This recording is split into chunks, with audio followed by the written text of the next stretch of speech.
So students, now we calculate the electric potential due to a point charge. Definition में आपने ये पढ़ा था कि इलेक्ट्रिक पोटेंशियल का मतलब ये है कि work done for a unit charge, और क्योंकि एग्जैक्ट आ रहा है डिफरेंस आता तो from one point to another point, और एग्जैक्ट आ रहा है तो फ्रॉम कहां से होगा infinity to that point P, और क्या वर्ड जोड़े इसके अंदर विदाउट एनी एक्सेलरेशन, ठीक है, और along any path. तो वो पाथ हम कैसे चूज कर सकते हैं, कोई कन्वीनियंट सा पाथ चूज कर सकते हैं। तो इसका मतलब अगर किसी P पॉइंट पे पोटेंशियल निकालना है तो वो किसके बराबर रहेगा, work done from infinity to that point P for a unit charge, means work done पर यूनिट चार्ज, ये हमें कैलकुलेट करना है। तो इसको हम इक्वेशन नंबर फर्स्ट मान लेते हैं, ठीक। और हमने ये अज्यूम कर लिया कि हमारा ये जो सोर्स चार्ज है वो सपोज ये है Q, और ये इस पोजीशन पे रखा है से O के ऊपर, तो इसका इलेक्ट्रिक फील्ड तो सभी डायरेक्शन के अंदर है। तो मैं एक रेडियल डायरेक्शन चूज करता हूं, यहां पे मेरे पास कोई पॉइंट मान लिया मैंने,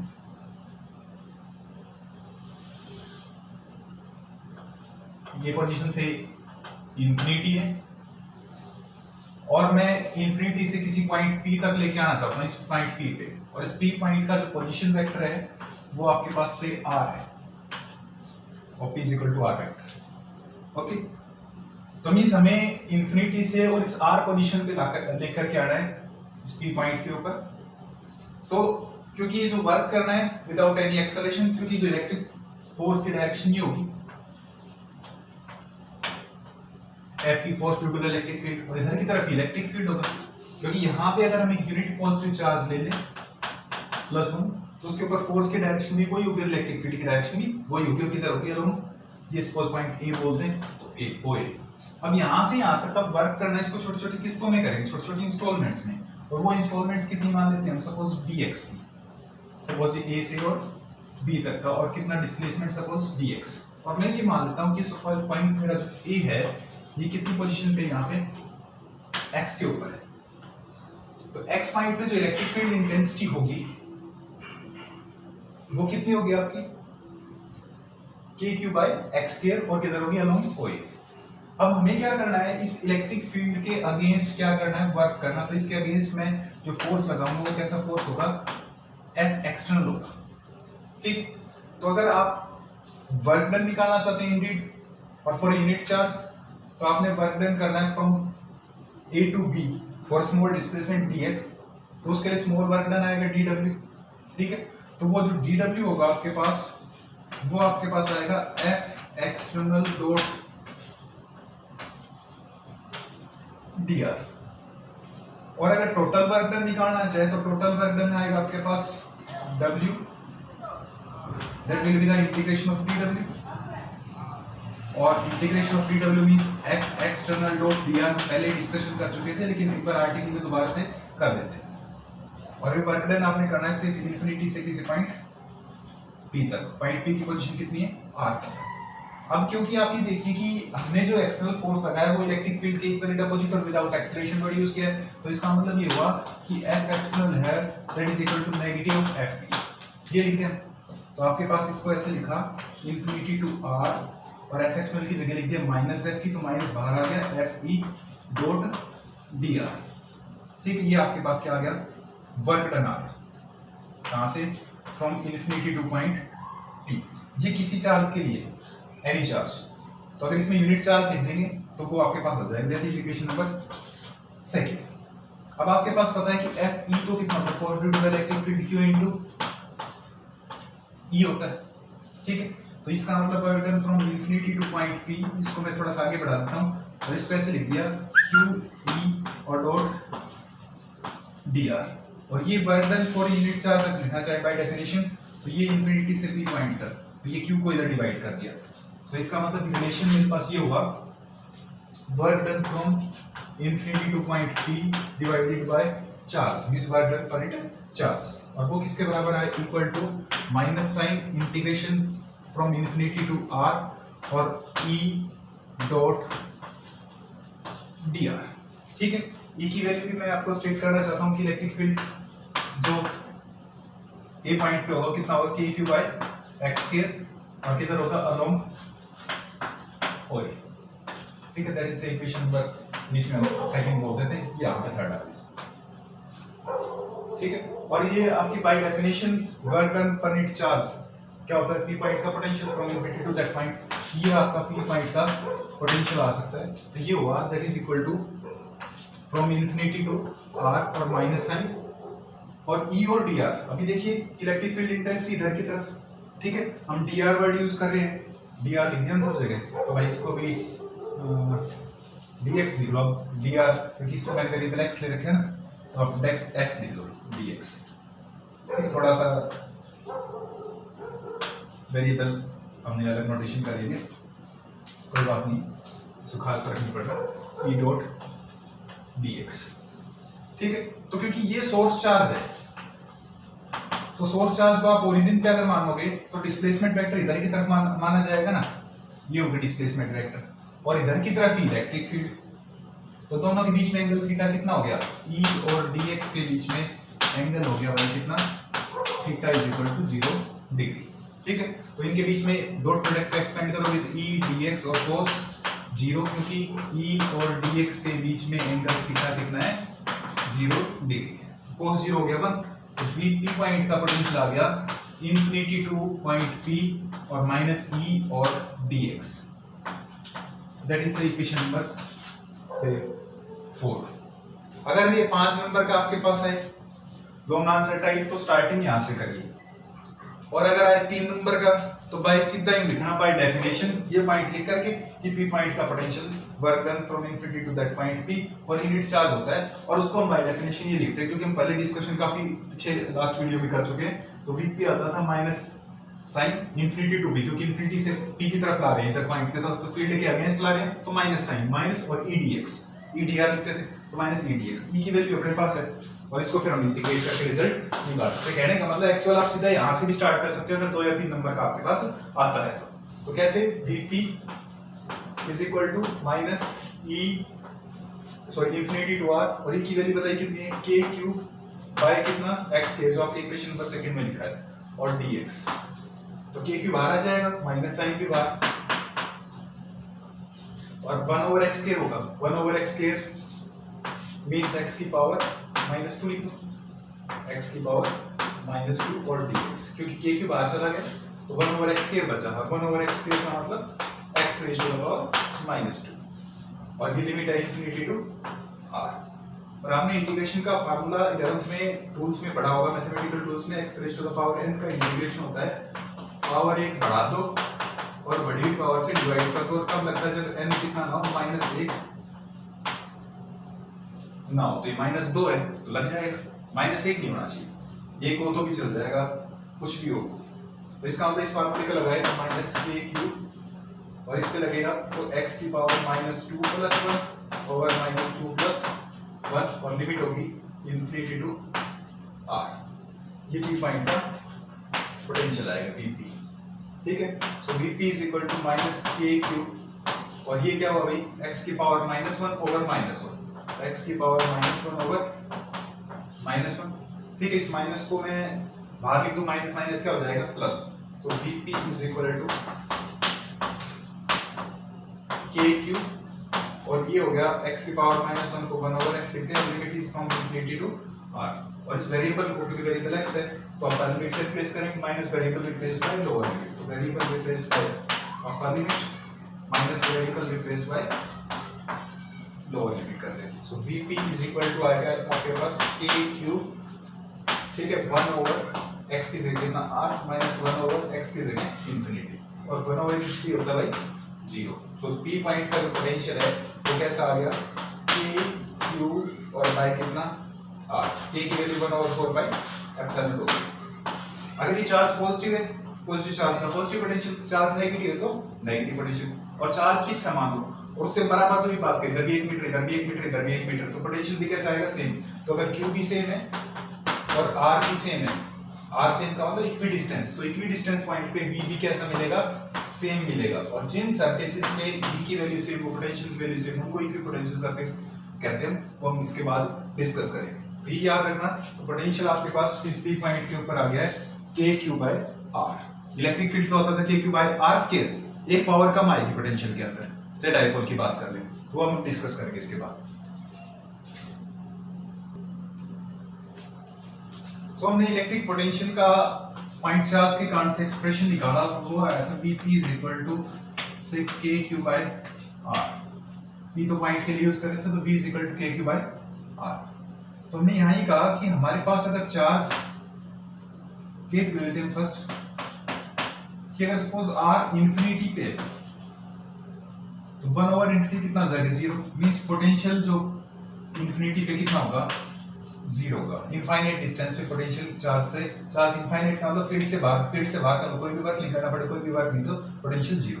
पहली point that is electric potential at infinity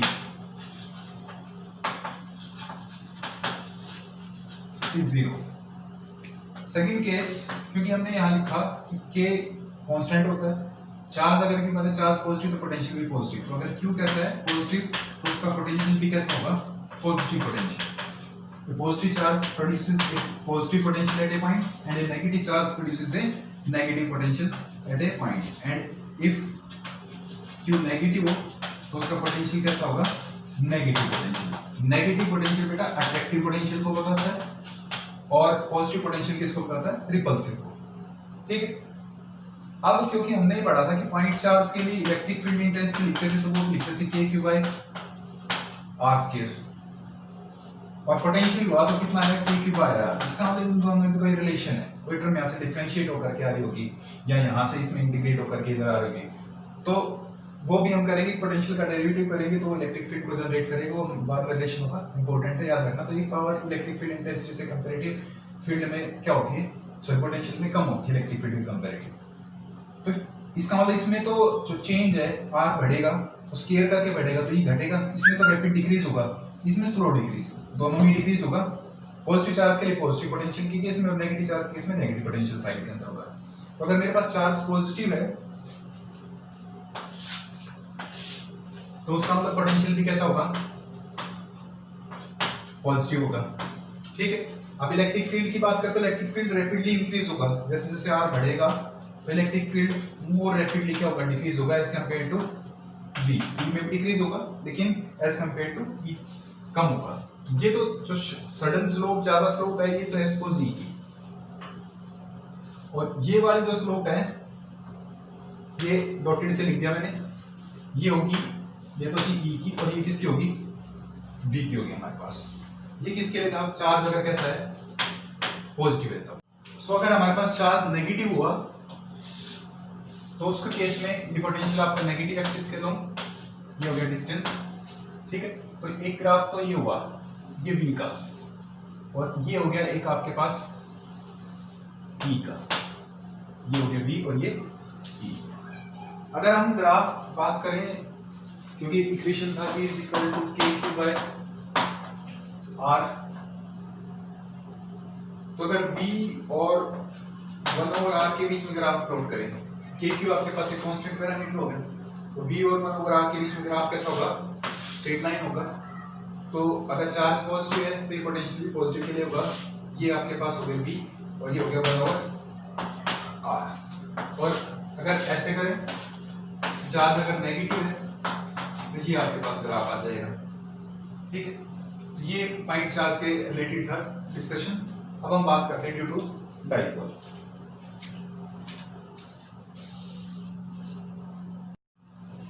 So now we discuss the electric potential due to an electric dipole. इसके लिए आपको एक पॉइंट अपने दिमाग में ध्यान रखना है कि हमारे पास इलेक्ट्रिक पोटेंशियल स्केलर क्वांटिटी है और वो अलजेब्राइक सम फॉलो करेगी। अगर हमारे पास कोई चार्जेस का कोई सेट है तो वो चार्जेस इंडिविजुअली जितना पोटेंशियल, क्योंकि हर एक चार्ज अपना पोटेंशियल रखेगा, पॉजिटिव चार्ज अपना पॉजिटिव पोटेंशियल, नेगेटिव चार्ज अपना नेगेटिव पोटेंशियल। तो कि चार्ज कैसी क्वांटिटी है, स्केलर क्वांटिटी, तो हमें कैसा सम फॉलो करना है, अलजेब्राइक सम। कहने का मतलब पॉजिटिव चार्ज है तो उसका पॉजिटिव पोटेंशियल लिखकर, नेगेटिव चार्ज है तो उसका नेगेटिव पोटेंशियल, और ऐड अप कर दे तो टोटल पोटेंशियल आ जाएगा। तो स्पेसिफिकली जब हम डाइपोल की बात करते हैं तो डाइपोल के अंदर हमारे पास पेयर ऑफ इक्विवेलेंट अब लाइक चार्ज होता है तो हमने डाइपोल की नोशन देती थी कि plus minus Q charges separated by small distance 2a, जिसको आप डाइपोल लेंथ बोलते थे, और डाइपोल मोमेंटम आ जाती थी p is equal to 2a q, और डायरेक्शन होती थी कहां से, from negative charge to positive charge. ठीक है, तो हम पहले इलेक्ट्रिक डाइपोल के एक्सिस के ऊपर मींस एक्सियल लाइन के ऊपर पोटेंशियल निकालते हैं। मींस कहने का मतलब ये हुआ कि ये आपका सपोज डाइपोल का नेगेटिव चार्ज है माइनस क्यू से ए पे रखा हुआ है, और ये सपोज बी पे रखा हुआ है आपका पॉजिटिव चार्ज प्लस क्यू। तो चार्ज तो मैग्नीट्यूड में तो बराबर, एक प्लस क्यू और एक माइनस क्यू, और उनके बीच में सेपरेशन है 2a। सेंटर अगर ए ओ मान दे तो ये सेपरेशन होगी total 2a, A part A और ए पार्ट ए। और हम यहाँ कह देते हैं कि इसकी ये लाइन कौन सी लाइन कहलाएगी, एक्सियल लाइन। तो यहाँ पे अगर हम कोई यूनिट चार्ज रखकर यहाँ पे पोटेंशियल निकालना चाहिए इस पी पॉइंट पे, जो कि इसके सेंटर से कितने डिस्टेंस पे, सपोज एक्स पे, आर पे कहे तो आर पे कह दे, आर ले लेते हैं। तो इस पॉइंट पे ये पॉजिटिव चार्ज अपना पॉजिटिव पोटेंशियल रखेगा, नेगेटिव चार्ज अपना नेगेटिव। तो पॉजिटिव चार्ज तो कितने डिस्टेंस से रखेगा, इस डिस्टेंस से, कितना, इस आर में से इतना ए कम हो जाएगी, तो आर माइनस ए, और इस पी पॉइंट के ऊपर जो नेगेटिव चार्ज अपना पोटेंशियल रखेगा इस आर और एडिशनल डिस्टेंस ए, तो आर प्लस ए से करेगा। ठीक है, तो आपके पास अगर पी पॉइंट का पोटेंशियल लिखे तो पी पॉइंट का पोटेंशियल होगा potential due to the positive charge plus potential due to the negative charge, और potential due to the positive charge जो कहां पे लिखा बी पे वो कितना होगा, अभी पॉइंट चार्ज का एक्सप्रेशन कर रहा था के क्यू बाय डिस्टेंस इसका कितना r minus a, plus negative charge का पोटेंशियल, नेगेटिव चार्ज का पोटेंशियल होता है नेगेटिव कितना माइनस के क्यू, और डिस्टेंस कितना भाई आर, डिस्टेंस तो ये और ए होगी, कितना हो गया आर प्लस ए। ये हमारे पास टर्म आ गई, के क्यू अगर कॉमन ले लें तो 1 ओवर आर माइनस ए और माइनस 1 ओवर आर प्लस ए। ये पी पॉइंट का पोटेंशियल आ गया। पी पॉइंट कौन सी लाइन पे, एक्सियल लाइन पे। ठीक है, तो इसको एलसीएम लेंगे तो आर माइनस ए और आर प्लस ए पर मल्टीप्लाई करेंगे तो आर स्क्वायर माइनस ए, इसके लिए टर्म यहाँ आ जाएगी, ये टर्म यहाँ आ जाएगी। तो इसका मतलब आपका जो पोटेंशियल आया पी पॉइंट का वो वीपी आया कितना भाई, के क्यू, नीचे जो टर्म होगी r square minus a square. Okay, यहाँ टर्म आएगी आर प्लस ए, और माइनस में ये साइन माइनस है तो ये माइनस लगेगा इसके, तो माइनस आर और माइनस माइनस प्लस ए, तो माइनस आर और माइनस माइनस प्लस ए। ठीक है, यहाँ पे ऐसे साइन था, माइनस में आर माइनस ए था, तो ये माइनस आर लगेगा और माइनस माइनस इसको प्लस कर देगा, तो मैं डायरेक्ट लिख रहा हूँ माइनस आर और प्लस ए। ठीक है, तो यहाँ हमारे पास टर्म क्या बन गई बताइए, आर से आर कैंसिल हो गया, तो a प्लस ए कितना हो गया 2a। ऊपर तो टर्म बन गई आपके पास q इंटू 2a, और नीचे टर्म होगी r square minus a square. ये पी पॉइंट का पोटेंशियल। अभी आपको पढ़ा रखा है कि 2aq क्या होता है, p, इस टर्म को हमने क्या बोल दिया, p बोल दिया, तो vp जो सॉरी पी पॉइंट को लिख रहा है एक्सियल लिख दिया ना, एक्सियल v एक्सियल कितना है kp, और y कितना भाई r square minus a square, and that is the third equation. ठीक है, अब अगर हमारे पास डाइपोल शॉर्ट है, शॉर्ट डाइपोल का डाइपोल की लेंथ तो कम है, 2a तो कम है और r है ज्यादा। ठीक है, तो r 2a से ज्यादा है तो a से तो और भी ज्यादा होगा, और r स्क्वायर a से और भी ज्यादा। तो फॉर आइडियल डाइपोल क्या लिख देता हूं, फॉर आइडियल डाइपोल या शॉर्ट डाइपोल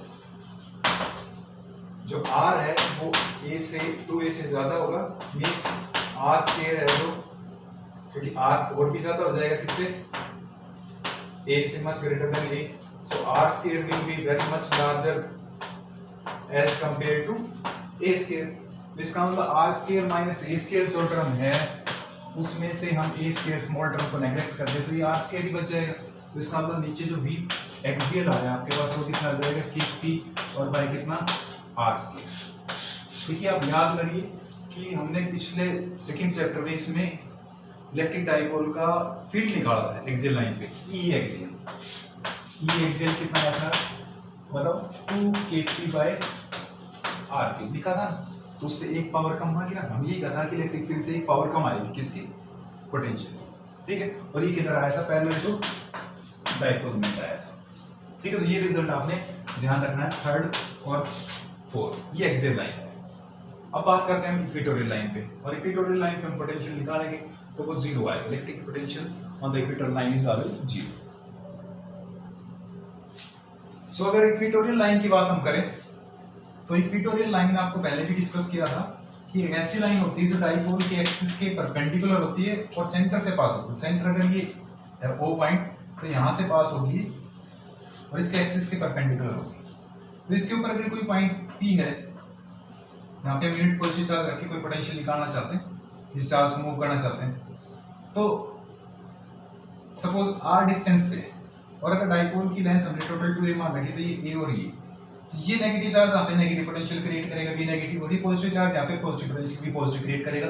ये तो कितने डिस्टेंस से क्रिएट करेगा, इस डिस्टेंस से, इस हाइपोटेन्यूज से, और ये भी, तो ये कितना होगा under root of r square plus a square, और ये भी कितना under root of r square plus a square से।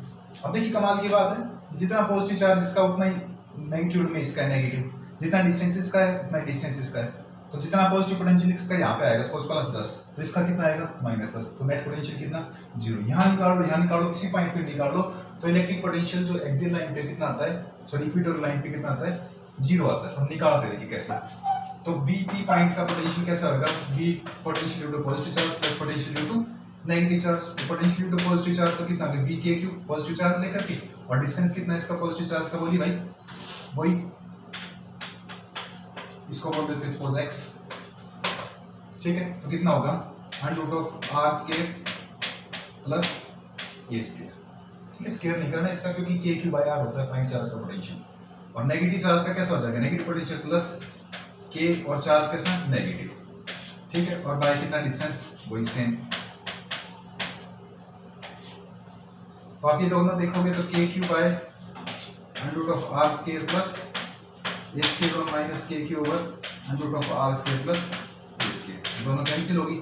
सो इसका मतलब ये पॉइंट कौन सी लाइन पे लिया था, इक्वेटोरियल लाइन पे। सो इक्वेटोरियल लाइन पे जो पोटेंशियल है वो कितना होता है, that is 0, that is electric potential on equatorial line of dipole. बहुत इंपॉर्टेंट रिजल्ट है छोटे इश्यूज के लिए। Electric potential on the equatorial line of the dipole is 0, ठीक है। कहने का मतलब ये हुआ कि यहाँ पे सपोज कोई चार्ज लेना है, यहाँ से यहाँ तक मूव करना है या यहाँ तक मूव करना है, तो यहाँ पे पोटेंशियल 0, यहाँ पे पोटेंशियल 0, वर्क डन क्या होता है, charge into potential difference. Potential का डिफरेंस ऐसे लिखोगे work done from A to B, Q into B to minus B। लेकिन अगर ये इक्वेटोरियल लाइन पे है तो इसका पोटेंशियल भी 0, इसका भी 0, तो वर्क डन कितना आएगा, 0 आएगा। तो आप ये भी कह सकते हो, और and hence no work done in moving a charge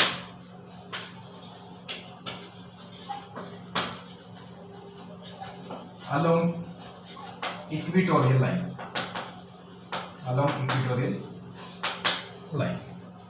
इसके बाद अगर मान लो पॉइंट ना तो एक्सियल लाइन पे हो ना इक्वेटोरियल लाइन पे हो, किसी एट एनी पॉइंट का हमने इलेक्ट्रिक फील्ड भी एक्सप्रेशन निकाला था, तो यहाँ पे भी करते हैं। इस एक्सप्रेशन को निकालने के लिए बुक के अंदर तो बढ़ा दे रखा होगा लेंथी, लेकिन हम शॉर्टकट एक तरीका ले लेते हैं। हालांकि तीन तरीके हैं, तो तीन में से भी मैं जो सबसे सिंपलेस्ट शॉर्टेस्ट है वो डिस्कस कर रहा हूँ। दूसरा मैं आपको उसकी PDF बना करके भेज दूंगा दूसरे की। पहला मैं जो शॉर्टकट है वो डिस्कस कर लेता हूँ, देखिए कि किस तरीके से करना है। So now the electric potential due to dipole at any point P at a distance r from the center making an angle of theta with the dipole moment axis. तो सपोज हमारे पास ये एक डाइपोल मोमेंट है, ये इस dipole का negative charge कह दिया मैंने, सपोज ए पे रखा है, और ये सपोज पॉजिटिव चार्ज कह दिया सपोज बी पे रखा है, ठीक है। और ये suppose centre of the dipole बोल दिया O, और कोई P पॉइंट है जो ना तो एक्सिस पे और ना इक्वेटोरियल लाइन पे, सपोज ये पॉइंट है, और इस P पॉइंट के ऊपर जो कि कितने डिस्टेंस पे से सेंटर ऑफ द डाइपोल से r डिस्टेंस पे और थीटा डायरेक्शन बना करके। ठीक है, बात थोड़ी सी समझने की है कि डाइपोल मोमेंट होती है P is equal to 2AQ और from negative charge to positive charge होती है, ठीक है। और इधर की तरफ होती है डायरेक्शन डाइपोल मोमेंट की, और डाइपोल मोमेंट कैसा है भाई, वेक्टर है। और किसी भी वेक्टर को हम रिजोल्व कर सकते हैं, सपोज ये कोई वेक्टर है P, तो मैं इसको रिजोल्व कर सकता हूँ। एंगल के लोंग लिखूंगा तो इसका कंपोनेंट लिखा जाएगा पैरेलल डायरेक्शन में, एंगल के लोंग तो P cos थीटा, और उसके परपेंडिकुलर जो कंपोनेंट लिखा जाएगा वो कौन सा लिखा जाएगा, P perpendicular is equal to P sin theta. तो हम रिजोल्व कर लेते इस P को, एक तो इस P को ये था P भाई, इस एंगल के लोंग लिखेंगे तो कंपोनेंट किधर की तरफ, इधर की तरफ आएगा, कितना P पैरेलल, वो कितना होगा P cos थीटा, ठीक है। और इसके परपेंडिकुलर, क्योंकि एंगल के लोग तो cos और उसके परपेंडिकुलर, तो इसके परपेंडिकुलर करें तो ये परपेंडिकुलर हो गया ये वाली डायरेक्शन, ठीक है। इस डायरेक्शन में जो कंपोनेंट आएगा वो कितना होगा, P perpendicular is equal to P sin theta, ठीक है। अब ये जो लाइन है भाई, इस डाइपोल के लिए कौन सी लाइन है, ये पॉइंट P पॉइंट वाली r डिस्टेंस पे, एक्सिस वाली, और ये वाली लाइन कौन सी है, इक्वेटोरियल वाली। तो इक्वेटोरियल पे तो फील्ड जीरो होता है इक्वेटोरियल के डाइपोल के इक्वेटोरियल पॉइंट पे, और एक्सियल लाइन पे कितना आता था, KQ/r²। तो उस रिजल्ट को हम यूज कर देते हैं।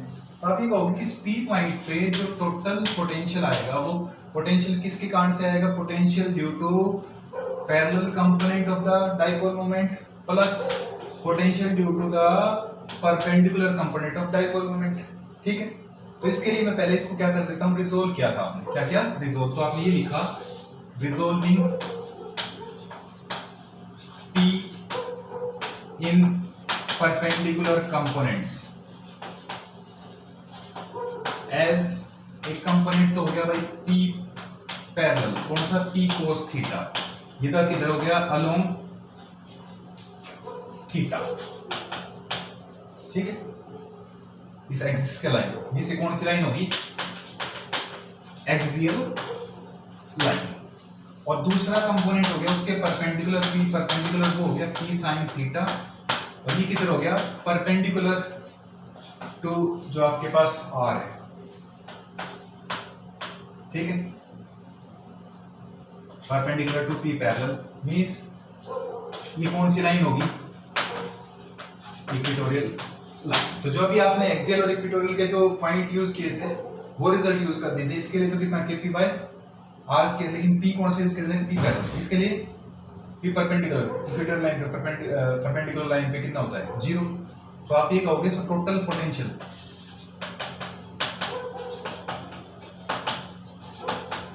एट पॉइंट P, Vp जो लिख रहे हैं वो P होगा पोटेंशियल किसके कारण से, potential at point P due to the parallel component of the dipole moment plus potential due to the perpendicular component of the dipole moment, ठीक है। तो इसको मैं इक्वेशन नंबर बोल दिया फर्स्ट। तो इसको यूज करें तो एज हमें पता है कि पैरेलल के लिए जो कंपोनेंट होता है वो आता था P बाय कितना भाई, r²। लेकिन जब पैरेलल की बात करो तो डाइपोल मोमेंट का पैरेलल के लॉन्ग कंपोनेंट P नहीं है बट क्या है, P cos थीटा। तो यहाँ कितना लिखा जाएगा, P पैरेलल लिखा जाएगा, P पैरेलल का मतलब K cos थीटा और बाय r², ठीक है। That is equation number second, क्योंकि P पैरेलल कितना है, P cos theta, okay. And P perpendicular के कारण से, क्योंकि इसके लिए ये कितने पे है, परपेंडिकुलर पे 90 डिग्री के ऊपर, ठीक है। तो परपेंडिकुलर पे फील्ड कितना आता था, 0 से 3rd। तो सेकंड और थर्ड को फर्स्ट में यूज कर दे। देन P पॉइंट जो कहां पे है, r और थीटा पोजीशन पे, तो V parallel plus V perpendicular है, ठीक है। V पैरेलल भी कौन सा, P पैरेलल और VP perpendicular, P dipole moment वाला है भाई, डाइपोल मोमेंट वाला, ठीक है। और ये था फील्ड पॉइंट वाला। तो ये P पॉइंट तो कौन सा, r थीटा पोजीशन के ऊपर इक्वल टू कितना आया, इसकी वैल्यू रखी कितना है भाई, KP cos थीटा और y कितना भाई, आर स्केयर, ठीक है, और प्लस 0। तो आपके पास जो वी आर थीटा आया वो कितना आ गया, के पी कोस थीटा और by r square, that is equation number 4। ये रिजल्ट आपका एनसीईआरटी के अंदर होगा। के की वैल्यू 1/4 पाई एप्सिलॉन नॉट, ठीक है। और इसको अगर आर के साथ एंगल के साथ बताएं तो डॉट प्रोडक्ट स्केलर प्रोडक्ट बताते हैं, वो भी बताएं। लेकिन अगर ये थीटा जीरो का मतलब पॉइंट किधर लाए, एक्सिस के लोग, तो cos 0 कितना हो जाएगा 1, तो cos 0 1 तो kp बाय r स्क्वायर, ये रिजल्ट आ जाएगा जो हम यूज कर रहे थे। और थीटा 90 डिग्री का मतलब इक्वेटोरियल लाइन, तो cos 90 0, तो फील्ड इक्वेटोरियल लाइन पे कितना जाता है 0, वो भी इससे कैसे निकाल सकते हैं। तो इसको हम थोड़ा सा और अगर एलाबोरेट करें तो v आया आपका k p क्या है, p वेक्टर का मैग्नीट्यूड और 1 और इनटू cos थीटा और बाय r स्क्वायर था, ठीक है। तो k और p वेक्टर और ये क्या है 1 किसका मैग्नीट्यूड होता है, यूनिट वेक्टर का। तो अगर मैं इस डायरेक्शन में जो यूनिट वेक्टर है वो अगर r कैप बोल दूं, ये तो था r वेक्टर, और इधर तरफ यूनिट वेक्टर बोल दूं r कैप, तो यूनिट वेक्टर का मैग्नीट्यूड कितना 1, ठीक है। तो इसको p डॉट r लिख सकते हैं, p डॉट r का मतलब magnitude of p, magnitude of r is 1 and cos theta, ठीक है। तो इसको मैंने ऐसे लिख दिया, magnitude of p and magnitude of r, और ये हो गया भाई cos theta by r square v r theta. तो इसको k ये कौन है, a वेक्टर का मैग्नीट्यूड, b वेक्टर मैग्नीट्यूड और cos थीटा, ये भी cos थीटा क्या था, ये डॉट b, तो a तो कौन b वेक्टर और b कौन यूनिट वेक्टर, और बाय कितना भाई r स्क्वायर। तो आप ये बताइए r थीटा पे ये कैसा प्रोडक्ट आएगा, डॉट प्रोडक्ट आएगा ना, और डॉट प्रोडक्ट कैसा होता है, डॉट प्रोडक्ट होता है आपके पास स्केलर प्रोडक्ट, तो इसका इलेक्ट्रिक पोटेंशियल कैसा होता है, स्केलर होता है। ये आपकी इंफॉर्मेशन के लिए लिखा है, अदरवाइज रिजल्ट याद रखिए। तो एक शॉर्टकट सा तरीका इससे हम आसानी से निकाल सकते हैं, बुक के अंदर वो लेंथी तरीका दे रखा है। तो ये electric potential to the point charge, जिसके बाद हम नेक्स्ट में डिस्कस करेंगे कि पोटेंशियल सर्फेसिस के बारे में।